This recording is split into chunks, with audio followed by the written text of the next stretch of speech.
नमस्कार, मैं हूं आपके साथ कविता राणा। साल के अंत में देश के प्रधानमंत्री नरेंद्र मोदी मुस्लिम देशों में घूम रहे हैं और देश के विदेश मंत्री एस जयशंकर यहूदी मुल्क में हैं। एक ही टाइम पे सोचिए, इन दो दिग्गजों का मिडिल ईस्ट का दौरा और भविष्यवाणी का पुराण अनुसार भारत पर 13 मुस्लिम देशों का आक्रमण। वर्तमान की यही परिस्थितियां क्या भविष्य का आईना बनेंगी? क्योंकि जिस किसी ने देखिए भारत को आंख दिखाने की कोशिश की, आप भी जानते हो, उसे नोच डालने का काम पीएम मोदी ने किया है। और ऐसे में क्या षड्यंत्र से पहले ही 13 मुस्लिम देश पीएम मोदी की मुट्ठी में होंगे? 2026 से जुड़ी भविष्यवाणी का पुराण की वायरल भविष्यवाणियां इस वक्त क्या बोल रही हैं, इसी पर देखिए आज की ये सबसे स्पेशल रिपोर्ट। युद्ध से पहले मुस्लिम मुल्कों में पीएम मोदी, 2026 की भयभीत भविष्यवाणी, जगन्नाथपुरी से विनाश के संकेत। देखिए सिर्फ धर्म ज्ञान पर।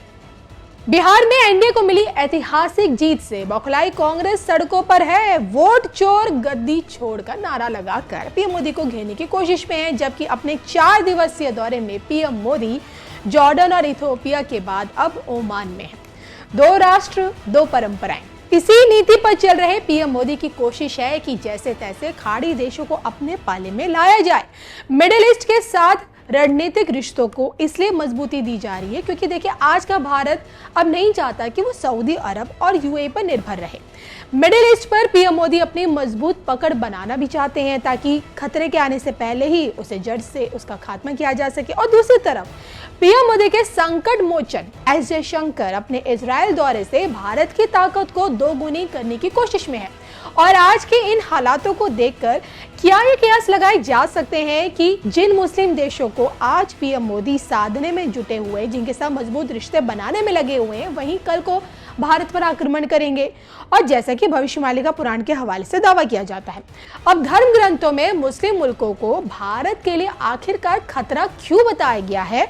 आज की 21वीं सदी में क्या भारत को इस्लामिक ताकतों से क्या सच में खतरा है? आइए इसी पर हम आगे बताते हैं। भारत पर आने वाला खतरा, टूट पड़े 13 मुस्लिम देश, 2025 के बाद महायुद्ध। देखिए सिर्फ धर्म ज्ञान पर। नाथों के नाथ प्रभु जगन्नाथ, जिनके परम भक्त परम पूजनीय संत अच्युतानंद दास महाराज ने अपने जप तप और योग शक्ति के बल पर कहते हैं कि 600 वर्ष पूर्व भविष्यवाणी का पुराण की रचना की।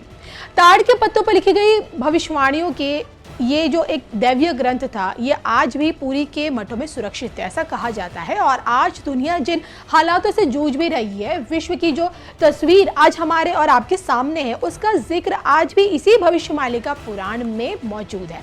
इस भविष्यवाणी का पुराण के हवाले से कुछ ऐसे दावे किए जाते हैं जो लोगों को अचंभित भी बहुत करते हैं। भविष्यवाणी का अनुसार दावा किया जाता है कि इस्लाम के गढ़ से तृतीय विश्व युद्ध लड़ा जाएगा और ये महायुद्ध 6 वर्ष 6 महीनों तक चलेगा। और इसी युद्ध में चीन और 13 इस्लामिक देश, जिसमें पाकिस्तान भी शामिल होगा, ये सब मिलकर भारत पर हमला करेंगे और आखिर में जीत सनातनियों की होगी, यानी कि भारत की। अब इस भविष्यवाणी का पुराण से प्राकृतिक आपदाओं का भी डर दिखाया जाता है। दावा किया जाता है कि बंगाल की खाड़ी में उल्का पिंड गिरने से विशाल सुनामी आएगी और एक दिन उसी सुनामी के चलते पूरी शहर पूरी तरह से मग्न हो जाएगा। आलम यह है कि रूस के हिंदू राष्ट्र बनने की भी इसकी भविष्यवाणी का पुराण में मिलती है। अब यूरोप की आबादी के खत्म होने का जिक्र भी इसमें मिलता है और समूचे विश्व की आबादी 84 करोड़ रहने की भी भविष्यवाणी इसी भविष्यवाणी का पुराण के हवाले से की जाती है। अब सवाल ये उठता है कि क्या भविष्यवाणी का पुराण पर विश्वास किया जा सकता है? यह हकीकत है या सिर्फ एक अफसाना? इस पर आप क्या सोचते हैं? कमेंट करके बताइएगा जरूर।